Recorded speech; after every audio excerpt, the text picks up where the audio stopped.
Hello everyone, I am Parag and welcome to my YouTube channel Design Bytes. Here I share simple practical Figma tips to help you design better and in a faster manner.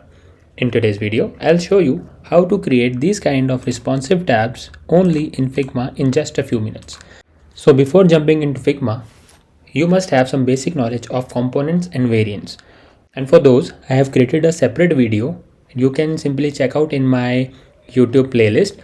From there, you can simply have a good knowledge about components and variants. And then when you will come here, you will have a very easier understanding of creating these kind of tabs with the help of components and variants. And also, don't forget to subscribe my channel. So without wasting enough time, let's get started. We have our all the three tabs and we want to make them responsive. Like when we'll click over here, it has some this kind of selected state, and when we'll click here, we want the same states over here also. So firstly, we'll do one thing, like we'll create it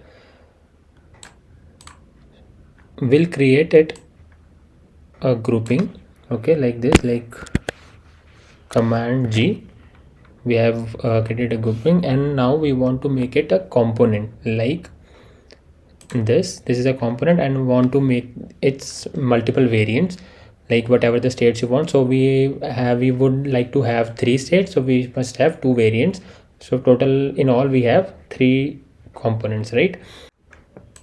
So this is the first variant and this is the second variant. So we have total 3 tabs and want to create multiple variations out of it. So let's create multiple states. We'll simply pick this and we'll place under this one, and in this state we'll pick this one and we'll place right this one. Okay, so we have created multiple states. Let's integrate them by creating a prototype. Okay, let's move into prototype. Like we'll simply select this weekly one and we'll connect to this state on tab variant 2, and we want the animation to be instant. Okay, now this monthly one to be connected to this. States are already selected, and from daily to this one, let's connect all of them very quickly.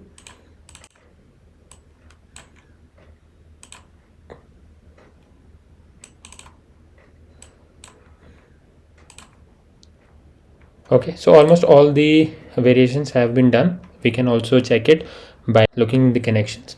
And now what we want to do is we will just simply take one instance of this and we'll place it into our design. So let's do it.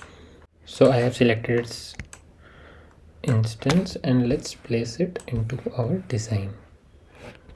Something like this. Let's place it correctly.